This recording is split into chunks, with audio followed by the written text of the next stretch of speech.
Hello again, everybody, and welcome back to The Angel with Michael Conniff. We are a podcast devoted to the money side of entrepreneurship, founders, and startups.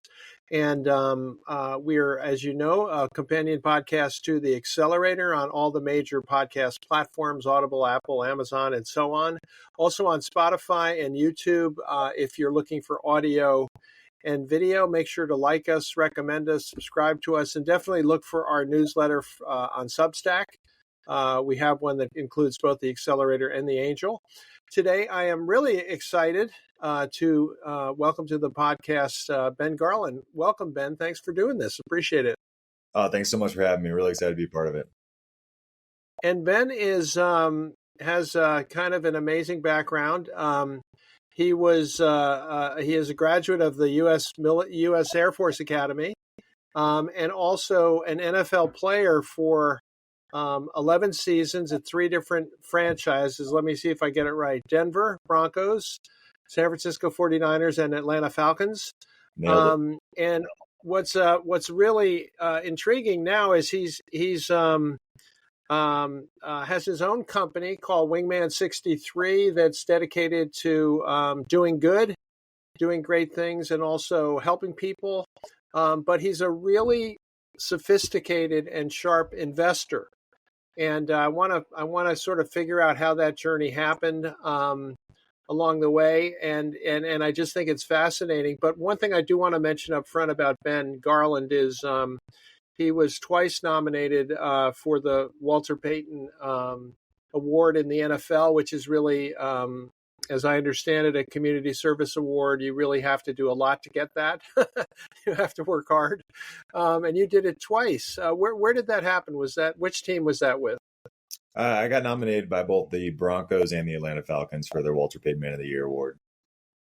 Yeah, that's incredible. That sort of that really says a lot. Plus many other awards that are really too numerous to mention. But I think Whizzer White is in there too, as I recall. And he, like you, you're in Colorado, and he was, of course, a Colorado man himself. But Ben, tell me when it was in your NFL career or even your Air Force career, your Air Force education, where you realized you were interested in finance and sort of figuring out how the world worked in that way. Yeah, ever since I was a little kid, I was fascinated by the stock market and investing and building businesses. And definitely at the Air Force Academy is where I got my real start at that. You're lucky enough to participate in a program your junior year where you get a loan. At my time, it was $30,000 at almost zero interest for the first about 5 years or so. And it just gives you the opportunity to really set your ground and begin to invest. I also lucked out because based on the time that I was given those funds at the Air Force Academy was right at the lowest point after that crash.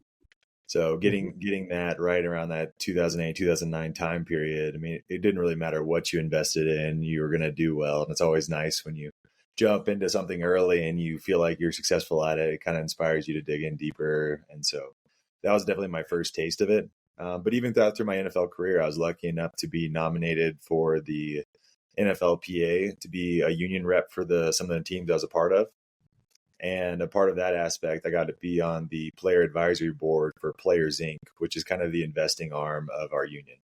And getting to see those deals from an early onset and kind of dive into what they're doing at a major Fortune 100 level was extremely fascinating and exciting, and a great dip into the area for me. What did you do with that $30,000? I put it into mutual funds, various sectors. And as of now, I definitely would not do that with my money. But back then, it was what I thought was best and what I went with. What would you do now if you were getting started with $30,000? If I was just getting started, I do think a similar concept. I'd go more in ETF just because of the fees. I don't think just putting your money in something that's going to track the S&P 500 and allow you to kind of ride that. I mean, a lot of people think that's the easiest, safest way to kind of grow alongside and just kind of dip your toe in. Definitely diversify yourself over some of the largest companies and make it easy with pretty low fees. I think that's way better than a financial advisor in a lot of sense. And so I'm very curious about how this evolved during your NFL career. So we all know that painfully so in some cases that an NFL career is not going to last forever. You were a lineman. The 63 was your number, obviously, right? Yep. And you were an offensive lineman, right? Do I have that right? I played offensive line and defensive line, and even had a couple plays at fullback and tight end. Oh, is that right? That's great.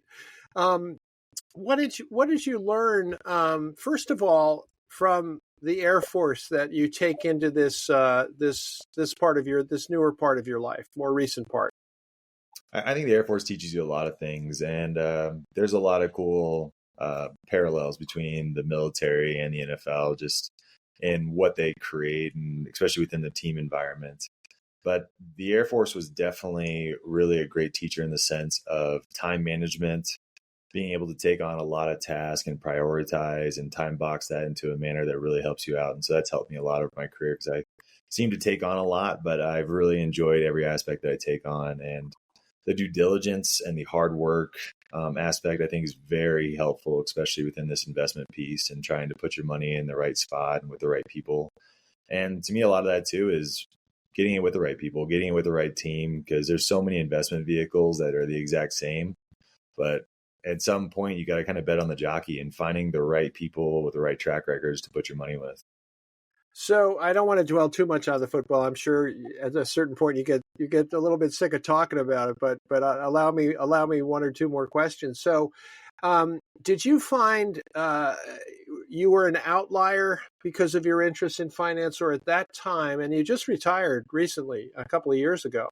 When you were a player, let's talk about toward the end of that time, did you find that people, your contemporaries, your teammates, were really trying to obviously they're thinking about the future, right?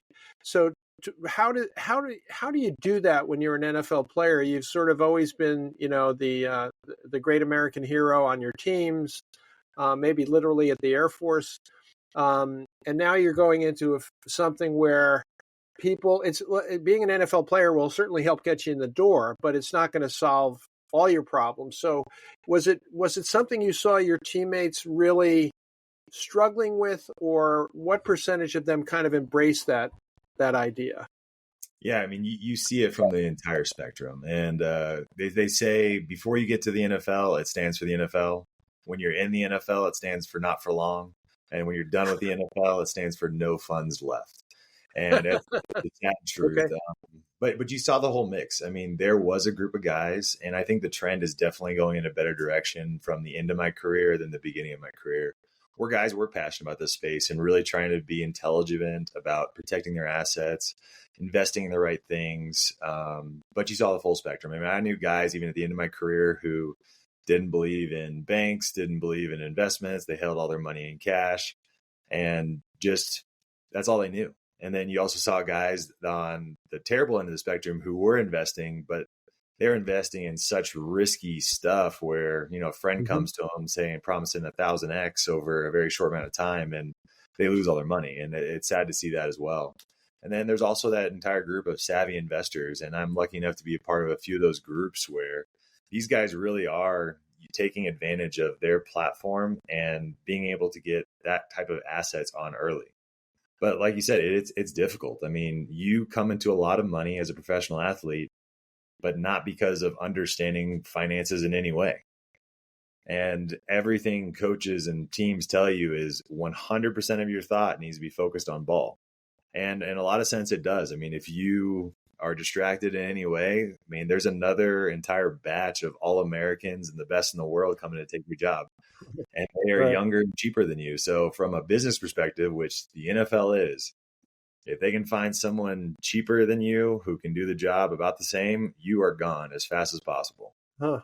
And what I assume you had some cash to invest as a player. What I'm asking this only because I think it's public record, but what was your highest salary as a lineman in the NFL? I think 2.75 million. Okay, so that's real money. That's a great salary. You had to, pay in blood, sweat, and tears for that, I'm sure. But so when you were looking at what to do with that money, How did you deploy it? I definitely took an approach of diversification. My concept was I wanted the highest return with the lowest amount of risk. And so, and I was also very savvy of like kind of what fees were going on along with that as well. And so looking into placing my money in different pots, I put a lot into equities. I put some into real estate. But I definitely diversified it from everything from commodities to a little bit of everything. And it worked out okay for me, but I think I'm continuing to become more sophisticated with what I'm doing and growing in what I'm building on that now. And how would you describe what you're doing now? Like what are you trying to create? I want to create a legacy of generational wealth. I want my family to be able to be financially free. And I really want to be able to pass on that financial literacy to others. I think I grew up in such a sense. I mean, we didn't have a lot of money growing up, and a lot of my understanding around certain things, I mean, even debt. I mean, debt was terrifying to me as a kid growing up. I was like, I knew we were poor and I knew that was like an evil thing. But now I'm learning that taking the correct debt in the right situation can really accelerate your wealth in a great way. So just kind of learning more is kind of my goal, and bringing on other players, bringing on my family along that way as well. And helping them. What does that mean in practice? How are you spending your time as an investor, and how are you also leveraging your past as a player? Yeah, I'm definitely leveraging my past as a player. I think because of being a player, it allows me to get into some doors that I otherwise wouldn't able to get into. And so I'm making sure to use that kind of social capital in a sense of getting myself into those doors and bringing along other players, which both leverages my social capital and amplifies it in a sense of not only is Ben going to come along, who's a former player, but he's bringing in other current players and former players. And that gets us in the room with, some billionaires. We're millionaires. I'm trying to play in the billionaire game. And I think we have a rare opportunity to use our name, image, and likeness to get into deals that are much better. And we all know, like, the higher you go, the better the deals become. And we just want to get a part of them, be a part of them. So what would be a couple of examples you can tell us about that things you've invested in? I've invested into some multifamily real estate, some commercial properties. I've done some VC investing, a little bit of PE as well, a lot of equity stuff. I own some equity in a few different companies, and obviously including my own that I've created. But also just trying to find areas that I believe that I can add value in, and areas that I'm also passionate about. So one of the places I'm working with now is called Valhalla Capital. And what I love about what they're doing is providing, a cheaper way to get money for founders. And being a founder myself, you saw how difficult it is to raise capital in a lot of senses. And I love that they're offering a cheaper option, as well as providing additional resources like fractionalized C-suites for those founders that haven't totally mastered all of the aspects they need to really grow and scale. And so you mentioned you've done some VC investments. What is your sweet spot, or what are you really looking for before you put your money on the table?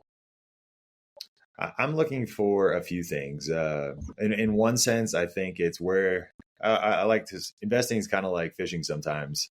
I mean, where you're putting your rod in the water can be a very big difference. And so I want to make sure that the area that they're investing into is one that is going to be long lasting, sustainable, it's going to continue to grow, and also falls along with my values. So stuff like national security is very important to me. And at the same time, it's like instead of fishing in a pond, you're fishing in the ocean. I mean, there's a lot better opportunities, bigger contracts, sustainable, less risk by having the government back some of these contracts. And so partnering with a company that is not only going to grow and be sustainable for a long period of time, give me great returns, but also help the country, which I'm also extremely passionate. Obviously, serving in the military currently as a major, being able to support the men and women on the front lines and make sure that they have the greatest technology to protect themselves that's extremely passionate to me. And so that's where I Mm-hmm. love to put my money as well, is to find a place where I can get the returns and put it into something that I care about. And have you always felt that way? Yeah, absolutely. And I think that the best way to vote is with your dollar, and Mm-hmm. find the ways to vote with the things you care about, the things you believe in, and especially the things that you think are going to be around for a long time and that you want to be around for a long time. So there's an element of patriotism in that, isn't A- there?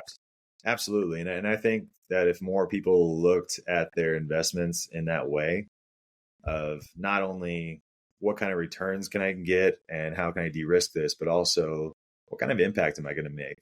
And there are so many ways in this world where you can truly better the world while at the same time doing business better. I mean, even playing for guys, like getting to play for the Atlanta Falcons, I loved working with that owner and seeing the way he worked. I mean, you can see what he's implemented both when he worked on Home Depot, but always being the top of giving back to the community as much as they can, but creating an incredible business model out of that. I mean, I was there whenever he built the new stadium and seeing some of the elements that he did where he lowered concession prices down to something affordable so that families showed up. And a lot of people were mad at him when he did it, but the end result was not only could people afford food when they attended games, but he ended up way crushing it on the back end as top line revenue. He sold way more and made way more money just by making it an affordable price. And that's Arthur Blank you're talking about, Yes. the owner of the Falcons. Um, did you find yourself in conversations with him about him in particular, and maybe some of the other owners that teams you worked with? Did you find yourself in those conversations? Could you go to him and say, could you go to Arthur Blank and say, hey, I'm trying to figure out what to do with my investments, what's going to be next, or was that a bridge too far? Yeah, that I never personally did that, but Mm-hmm. his door was always open. And I was lucky enough to play for three incredible owners, and all three of them were extremely accessible. I mean, but Arthur Blank personally would give out his cell phone number, his personal cell phone number to players. Mm-hmm. When I was with the 49ers, the owner would message you after a game and see how you're Mm-hmm. doing. And so you did, in some senses, have that accessibility. I don't think I ever took advantage of it. I was always afraid of losing my job or overstepping my bounds, but I don't think by any means they would have been mad about it. And I think it probably would have been a great move because they were extremely open and willing to help and wanted to help. You were there. It's fair to say for sort of maybe the beginning of salary inflation, in the sense that like a Patrick Mahomes signing a 10-year deal for something like 45 million a year. Now we're looking at NBA players that are going to be getting $80 million a year, maybe $100 million a year. That's generational wealth in one season. you know, I mean, talk about a pile of money. So what do you say to? I mean, this I would think is a real problem, but also obviously a fantastic opportunity for those people. But they have to sort of become different people, don't they, than what they grew up doing? You said that single-minded focus on the sport. Now all of a sudden, you can do deals with Netflix, and you can do podcasting deals, and you can do brand deals, and all kinds of things. So how I'm kind of curious, is Wingman 63 your company? Are you involved in any of that? Are you sort of shepherding that in any way? We are shepherding that in some senses. I was proud to be able to start Wingman 63 and for how much success we've had, especially doing what we're doing. But we believe in content for a cause, and we have direct relationships with these talent. I mean, I was lucky enough over my career to make some incredible friends, and my business partner as well has made some incredible connections in the music industry and a lot of other areas. And so in some senses, we've been able to come to our friends, knowing them through a personal relationship, pairing them with companies that are doing the right thing and building stuff around that. I mean, one of the great examples, Kyle Juszczyk is, in my opinion, the greatest fullback in the NFL. And in that sense, we also were able to partner him with the state of California for a campaign working with anti-littering. And Kyle's passion, I mean, he's one of his pet peeves is when someone litters. And so you can take somebody who That's sort of, that's kind of funny. yeah, I mean, you can find those places. I mean, and it comes across so much more genuine in the content whenever, yeah, he definitely cares when someone litters and he's passionate about it. But we're able to find a place where we can pay him. And at the same time, he gets to make an impact in an area he cares about.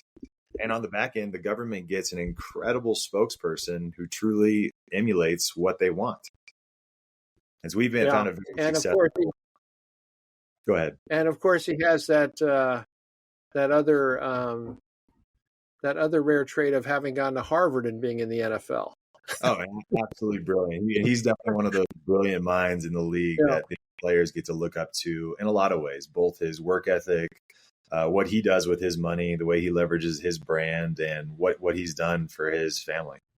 Yeah, and he's like one of the only fullbacks left, right? He's kind of in a position that doesn't really exist in for the most part. Absolutely, yeah. They're definitely dwindling in that sense, but I think I'll be around for a long time, no matter what. So, if you were to look when you were a player, and if you were to look ahead or think ahead, rather, do you think you would be surprised by where you are today? Because you're still really young. You're in your 30s, I assume, right? Yep. Yep. And would you be surprised by what you're doing now? I think in some senses, if you would ask me when I was younger, I would be just in the exact areas where I am. But at the same time, I think a lot of players are getting smarter about leveraging their brand while playing in order to create that sustainable business and life afterwards. And a lot of guys are being smart about getting equity into companies within some of these deals, leveraging that in a sense to really accelerate and to build them a foundation for their career afterwards. So what would you said you're doing a lot of pairing companies with athletes. So, and athletes are not just asking for a fee necessarily. They're maybe just as likely in some cases to ask for equity as well. How do you balance that out? Is that becoming sort of a more typical way things are arranged? Yeah, I think LeBron James was definitely at the forefront of creating that for a lot of people when he made some of his first moves and built his own company instead of being represented in that sense. But I think because of leaders like that, it's becoming more and more of an ability for players down the line to get those deals and to create an entire another ecosystem of guys being able to, get equity in a company that they could use their name, image, and likeness to really accelerate that company's brand. And I think it's powerful on both sides because instead of just getting a spokesperson that you paid a one-time fee for, you have a spokesperson that is an owner who is going to continue to sell this and promote it in such a way their entire career because they have, a stake in it. Yeah, it's a different dynamic. I have to ask you, I apologize for asking this, but of course I have to ask you about Travis Kelce and what's her name? Taylor Swift. But I just read that Travis Kelce had picked up basically a million Instagram followers in like a week or a couple days, and that the ratings, NFL ratings, are way up when Taylor Swift is at the game, and obviously those are new, mostly new viewers, right? Not necessarily people. Did that surprise you when that happened? I mean, I think that what an incredible star she is, and she's always giving back so much to the community and really built a brand like no other. So not a complete surprise when something like that happens. In some sense, I think they've gone a little bit overboard of focusing on some of those aspects. But it's an entertainment business, and that is something people care about. So if they're going to get viewers out of it, they're going to market it as much as they can to make sure they get every penny out of it that they can. And they've been successful. I mean, you saw Travis's jersey sales are up, viewers are up. And so I think as a major business, they're going to take advantage of anything they can see like that. Sure. If you, in wearing your hat as somebody who has a lot of experience pairing athletes with companies or athletes with deals, what would you? I don't know if you know Travis Kelce, but what would your advice to him be in terms of like, this is like the thing that we can all agree upon is like these moments in popular culture, like he's experiencing with Taylor Swift. You know, they're a lightning storm, they're a thunderstorm. They just sort of come and boom, and then you move on. I was just watching an old interview with Jim Carrey right after he got famous. It's like, 1 week he's walking up the street, nobody knows who he is. The next he can't walk up the street. So what would your advice be to him about leveraging his brand, like right now and moving forward? He's 33, I think. So he's sort of toward the tail end of his career. Yeah, what a great family. I got to know Travis a little bit, and I definitely think this gives him an even larger platform and another even bigger opportunity in that sense. I mean, he already created such a great brand for himself anyways, but it definitely allows him that chance he's got a little bit more power in negotiations. And so if I was him, I would definitely take advantage of that and go to places that he genuinely cares about, companies that definitely hit home to what he believes in and that are true to his brand. Get equity in those companies, get revenue shares, and be able to boost something that he is genuine about so that no matter what happens or where it goes, it's still something that is true to him, because he's going to get lots of deals. Pass on the ones that are not aligning with him, but definitely take the ones that work well with his brand and what he wants to create, and then use that negotiating power that he has right now to get the best possible deal for him and his family. So as an athlete, we've got a couple minutes left. Ben, I think of you as kind of a role model because you've made the transition, right? You've done this quite well.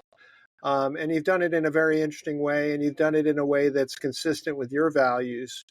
What would your, what should other athletes, not just athletes, but other people take from your example? What do you think is at the core of it? I think knowledge is power. That's written on a statue at the Air Force Academy, but whatever is that you right? want, I didn't know that. yeah, whatever Wow. you care about or wherever you want to go, learn about it. Learn the vocabulary. I think that's one of the things that's been very beneficial to me. Anything that I'm interested in, learn the basic terms, because as you have these conversations, I mean, if you're missing one or two words in a paragraph, it can make the paragraph very confusing. So learning the basic terms and just soaking up as much knowledge as possible. And then I've got a very optimistic attitude of about abundance and where people are. I mean, if you ask for help, so many people are willing to help you. Find a mentor where you want to go. So ask for help. Absolutely. And I think as a man, as an athlete, as just a human in general, it is sometimes tough to be vulnerable enough to say that I don't know, but ask for help, ask questions, and people are going to want to take you under their wing. They're going to want to help grow you, build you. Just be genuine about it. Let people know what your goals and dreams are and that you're willing to learn and work for it. And I think a lot of people will come alongside, grab you. And the wingman. Yeah, I'm sorry. I was just saying the wingman metaphor is great for that because you're not Maverick, right? You're the wingman. You're the person who makes it happen, makes the success happen. But you hit on a couple of my favorite themes. One is that language is really important. I learned this in the online technology world starting in 1980, is that if once you mastered the language of it, you actually mastered the subject because there was no difference. You had to know what things meant. So I think that is really, really on the button. And I want to remind our viewers, you've been listening to The Angel with Michael Conniff. We're a podcast devoted to the money side of things, entrepreneurs, startups, founders, roll-ups, and the like. We have the companion podcast, The Accelerator, which is really focused closely on entrepreneurs and founders and startups. Rate us, like us, leave a comment. But we appreciate your following us on all the major platforms. And today I want to thank wholeheartedly Ben Garland, I guess I could say the famous offensive lineman, but that's a bit of an oxymoron. But we'll say the famous investor someday, right? Oh yeah, I mean we're proud of where we've gone with Wingman 63, and Yeah. I'm definitely excited what the future holds. Well, thanks so much. Really appreciate it, Ben, and best of luck in all you're doing. Thank you. And thank you all for listening. And remember, we'll be back with another podcast before you know it.